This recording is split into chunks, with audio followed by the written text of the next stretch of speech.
you. Thank you all very much.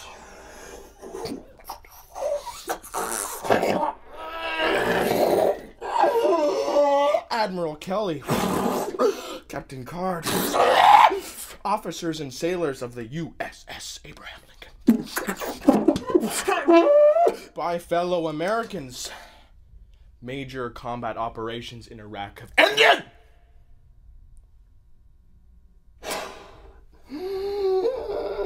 In the Battle of Iraq, the United States and our allies have prevailed. And now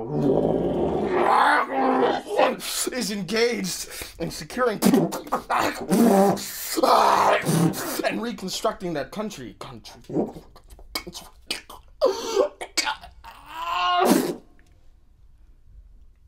Because of you,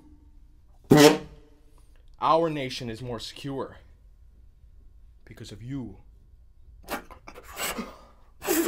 the tyrant has fallen and Iraq is free.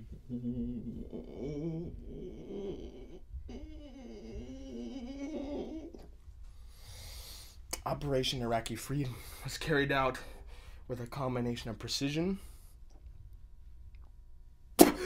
and speed and boldness the enemy did not expect and the world had not seen before.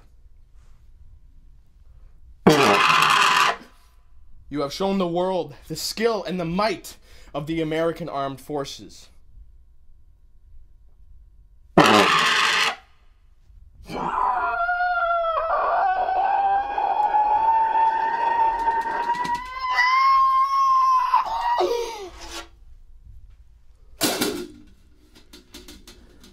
And tonight, I have a special word for Secretary Winslow, for General Frankston, and for all the men and women who wear the uniform of the United States.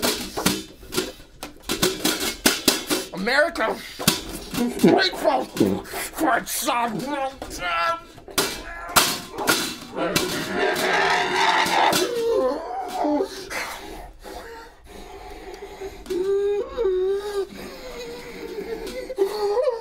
When Iraqi civilians looked into the faces of our servicemen and women, they saw strength, kindness, and goodwill.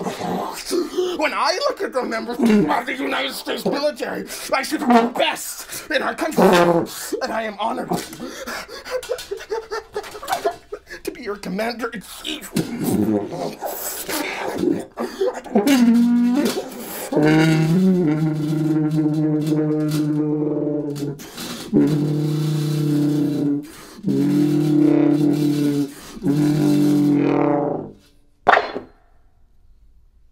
In the images of fallen statues, we have witnessed the arrival of a new era. For 100 years of war, culminating in the nuclear age.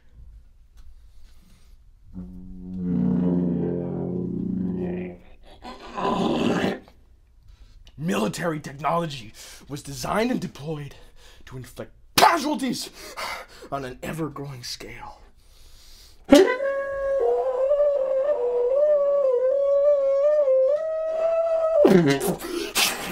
In defeating Nazi Germany and Imperial Japan, Allied forces destroyed entire cities.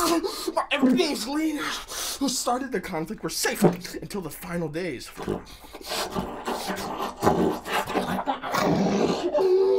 Military power was used to end a regime by breaking a nation. Today we have the greater power to free a nation by breaking a dangerous and aggressive regime.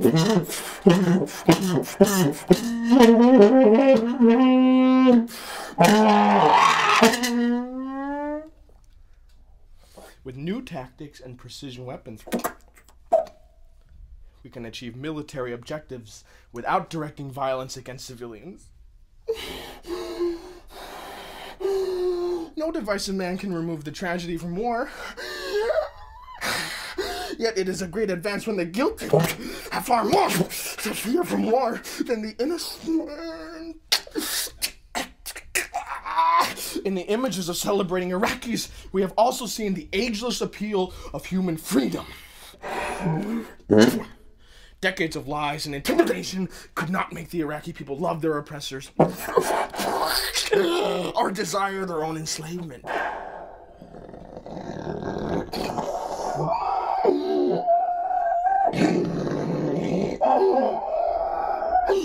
Men and women in every culture need liberty like they need food and water and air. Everywhere that freedom arrives, humanity rejoices, and everywhere that freedom stirs, let tyrants fear.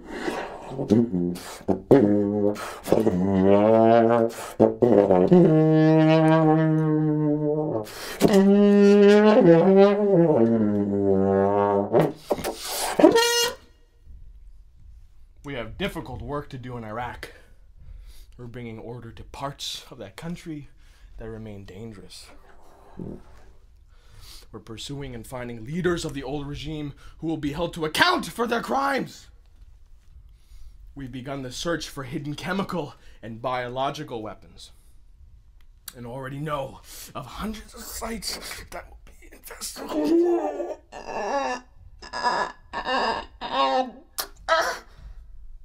We are helping to rebuild Iraq, where the dictator built palaces for himself instead of hospitals and schools. And we will stand with the new leaders of Iraq as they establish a government of by and for the Iraqi people.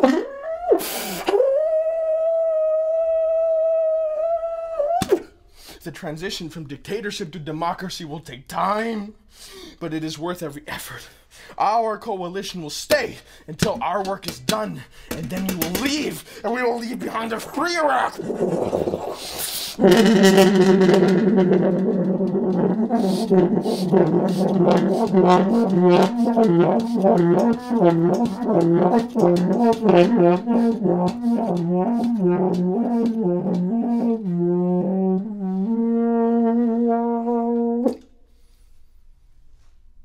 The Battle of Iraq is one victory in a war on terror that began on September the 11th, 2001, and still goes on.